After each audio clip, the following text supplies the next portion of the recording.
Hello everyone.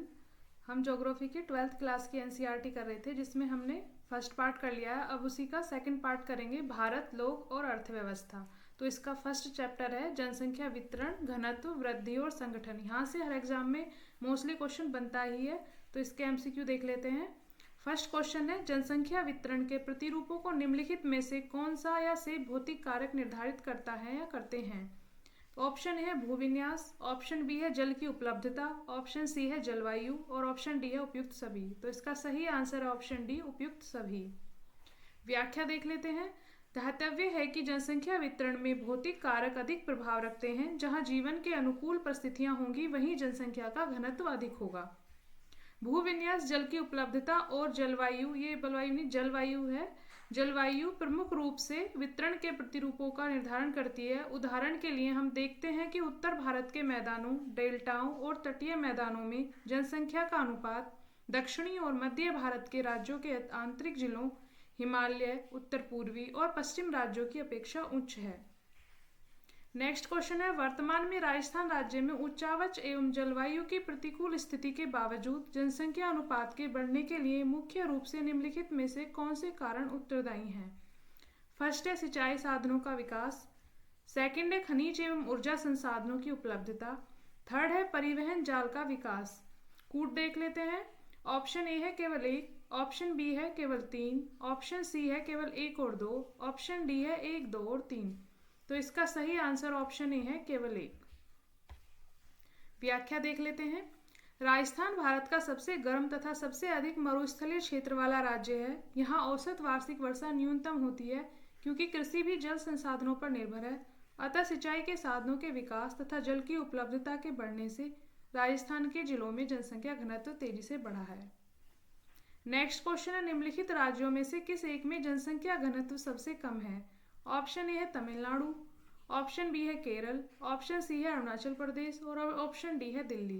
तो इसका सही आंसर है ऑप्शन सी, अरुणाचल प्रदेश। जनगणना 2011 के अनुसार भारत के अरुणाचल प्रदेश राज्य में सबसे कम जनसंख्या घनत्व है, यानी कि 17 व्यक्ति प्रति किलोमीटर है। 17 व्यक्ति प्रति किलोमीटर। दक्षिण भारत के राज्यों में केरल में 807 व्यक्ति प्रति किलोमीटर तथा तमिलनाडु में 555 व्यक्ति प्रति किलोमीटर जनसंख्या घनत्व है।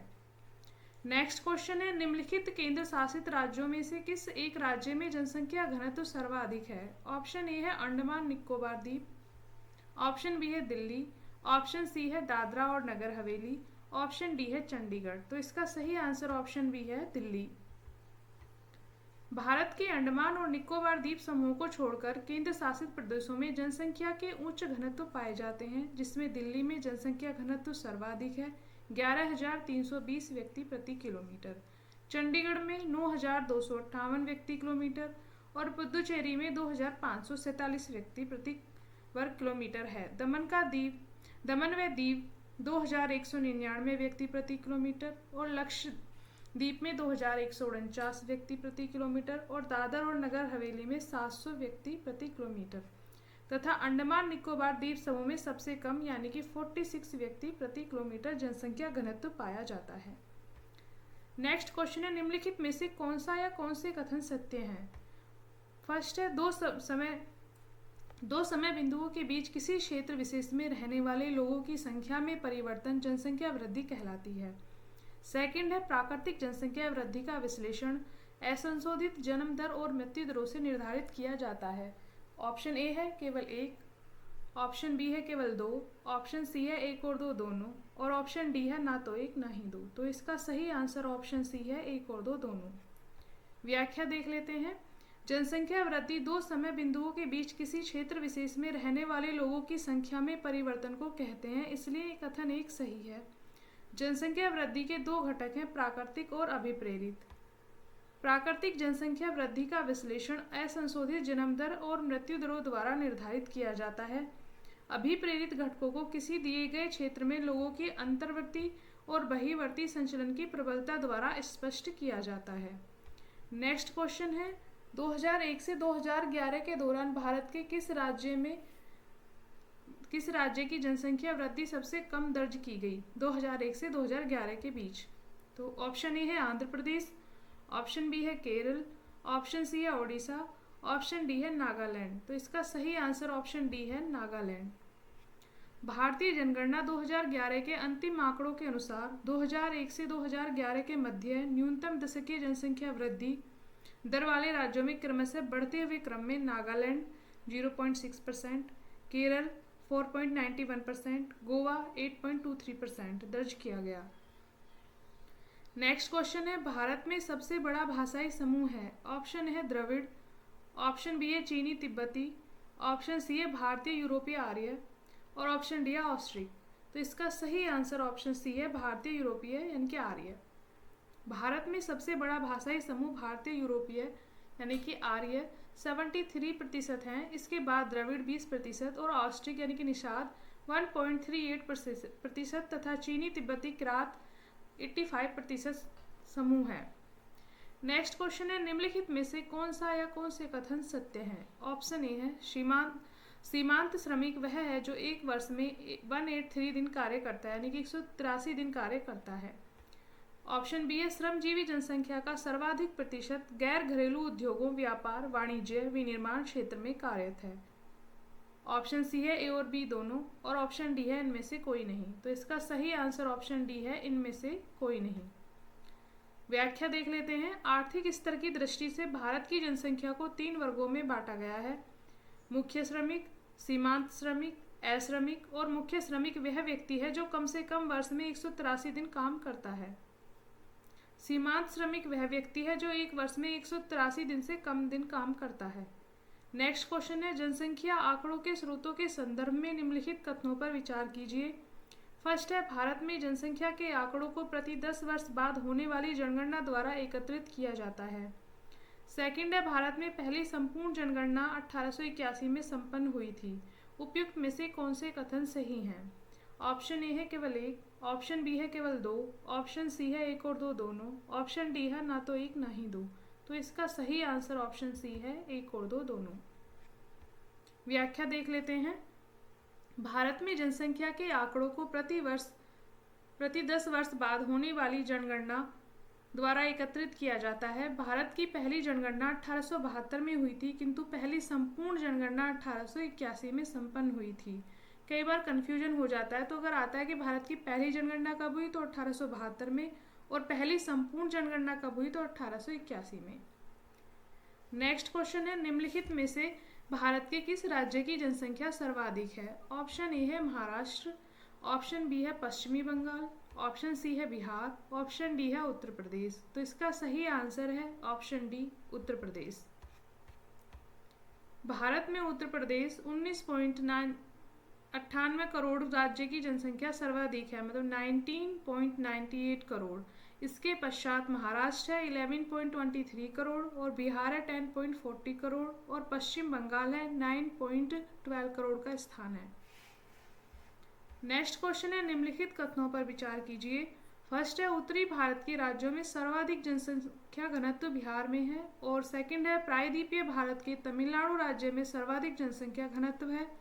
फिर थर्ड है, भारत के पर्वतीय राज्यों और उत्तर पूर्वी राज्यों में निम्न जनसंख्या घनत्व है।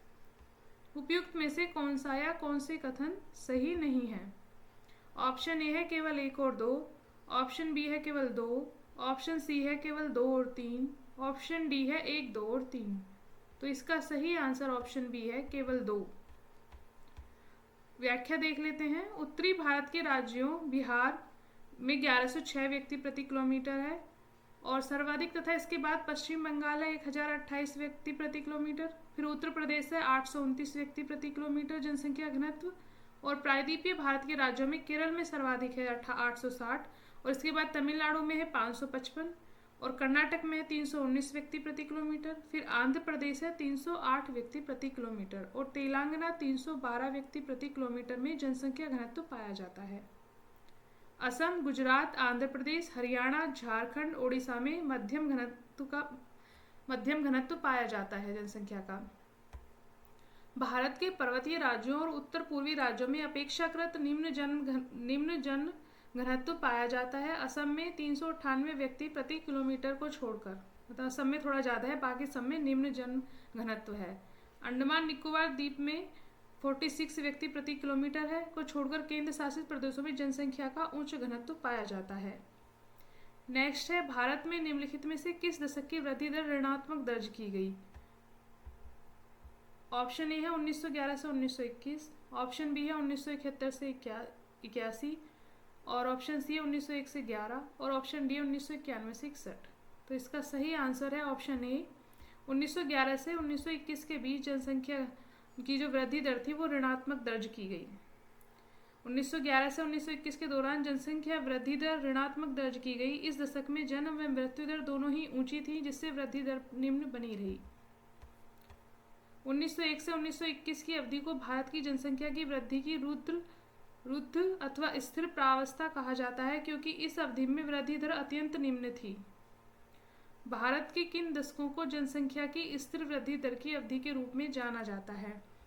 तो अभी हमने ऊपर देखा, ऑप्शन है 1951 से 81, ऑप्शन बी है 1981 से 2011 और ऑप्शन सी है 1921 से 1951 और ऑप्शन डी है इनमें से कोई नहीं। तो इसका आंसर है ऑप्शन सी, 1921 से 51। 1921 से 51 के दशकों को जनसंख्या की स्थिर वृद्धि को अवधि के रूप में जाना जाता है। इन दशकों में देश भर में स्वास्थ्य और स्वच्छता में व्यापक सुधारों ने मृत्यु दर को नीचे ला दिया। साथ ही साथ बेहतर परिवहन और संचार तंत्र से वितरण प्रणाली में सुधार हुआ। नेक्स्ट है, जनसंख्या वृद्धि प्रावस्थाओं के संबंध में निम्नलिखित कथनों पर विचार कीजिए। फर्स्ट है, 1951 से 81 के दशकों को भारत में जनसंख्या विस्फोट की अवधि के रूप में जाना जाता है।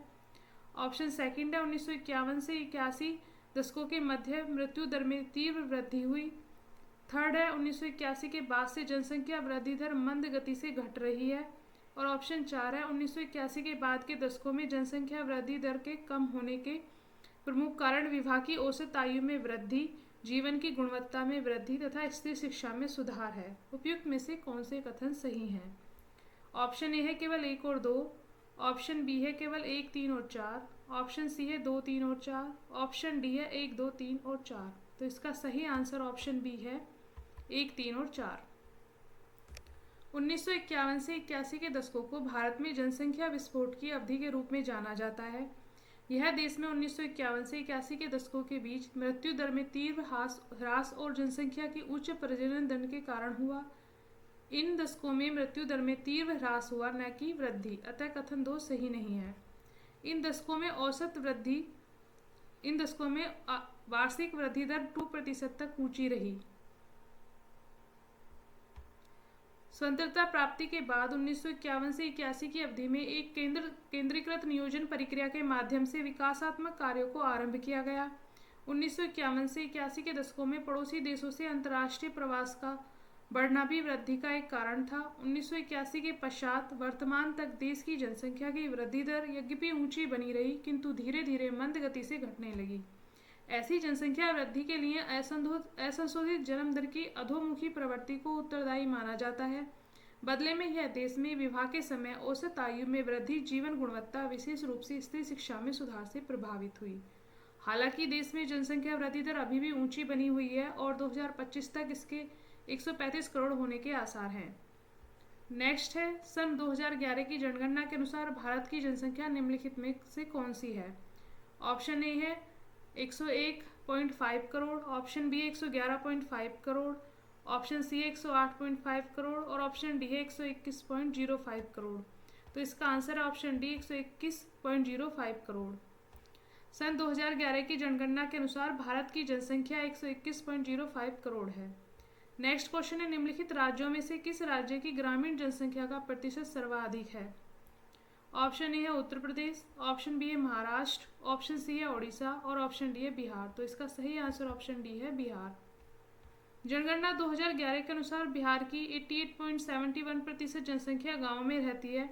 उत्तर प्रदेश में 77.73%, ओडिशा की और 83.31% तथा महाराष्ट्र की 54.78% जनसंख्या गांव में निवास करती है। हिमाचल प्रदेश में 89.97% में ग्रामीण जनसंख्या का प्रतिशत सर्वाधिक तथा दिल्ली में 2.5% में ग्रामीण जनसंख्या का प्रतिशत सबसे कम है, यानी कि दिल्ली में सबसे कम है और हिमाचल प्रदेश में सबसे अधिक है। केंद्र शासित प्रदेशों में किस एक की ग्रामीण जनसंख्या का प्रतिशत सर्वाधिक है? ऑप्शन ए दमन एवं दीव, ऑप्शन बी है दादरा और नगर हवेली, ऑप्शन सी है अंडमान और निकोबार द्वीप समूह और ऑप्शन डी है लक्षद्वीप। तो इसका सही आंसर ऑप्शन सी है अंडमान और निकोबार द्वीप समूह। जनगणना 2011 के अनुसार केंद्र शासित प्रदेशों में ग्रामीण जनसंख्या का प्रतिशत इस प्रकार है। केंद्र शासित प्रदेश ये प्रदेश है, प्रवेश नहीं है, और ग्रामीण जनसंख्या का प्रतिशत एक तरफ है। अंडमान और निकोबार द्वीप समूह में 62.30 है और पुदुचेरी में 31.67 है, लक्षद्वीप में 21.93 है, दमन और दीव में 24.83 है और दादरा और नगर हवेली में 53.28 है और दिल्ली में 2.5 है और चंडीगढ़ में 2.75 है। ये है केंद्र शासित प्रदेशों का ग्रामीण जनसंख्या का प्रतिशत। नेक्स्ट क्वेश्चन है जनगणना 2011 के अनुसार भारत की ग्रामीण जनसंख्या है। ऑप्शन ए है 68.84%, ऑप्शन बी 64.84%, ऑप्शन सी है 66.84% और ऑप्शन डी है 62.84%। तो इसका सही आंसर ऑप्शन ए है 68.84%। व्याख्या देख लेते हैं। जनसंख्या जनगणना 2011 के आंकड़ों के अनुसार भारत की ग्रामीण जनसंख्या 68.84% है। भारत की शहरी जनसंख्या 31.15% है। जनगणना 2001 की तुलना में 2011 में नगरीकरण में वृद्धि हुई है। जनगणना 2001 के अनुसार नगरीय जनसंख्या भारत की कुल जनसंख्या का 27.8% थी, जो जनगणना नगरीय 2011 के अनुसार बढ़कर 31.15% हो गई है। ग्रामीण जनसंख्या के विपरीत भारत में नगरीय जनसंख्या का अनुपात 31.16% काफ़ी निम्न है, किंतु पिछले दशकों में यह वृद्धि की बहुत तीव्र दर को दर्शा रहा है। नेक्स्ट क्वेश्चन, निम्नलिखित में से किसकी जनसंख्या सबसे कम है? ऑप्शन ए है लक्षद्वीप, ऑप्शन बी है दमन और दीव, ऑप्शन सी है सिक्किम, ऑप्शन डी अंडमान और निकोबार द्वीप समूह। तो इसका सही आंसर ऑप्शन ए है लक्षद्वीप। जनगणना 2011 के अनुसार भारत की कुल जनसंख्या 121.05 करोड़ है। जनसंख्या की दृष्टि से भारत के राज्यों में सर्वाधिक जनसंख्या उत्तर प्रदेश में 19.98 करोड़ तथा सबसे कम जनसंख्या केंद्र शासित प्रदेश लक्षद्वीप 64,473 की है। राज्यों में सबसे कम जनसंख्या सिक्किम की है 6.10 लाख की। तो यहाँ पे ये चैप्टर हमारा समाप्त होता है। ये चैप्टर बहुत ही इंपॉर्टेंट है, तो आप ध्यानपूर्वक इसके एमसीक्यू देखिएगा। Thank you everyone. अगर आपको पसंद आ रहा है तो लाइक और शेयर कीजिएगा।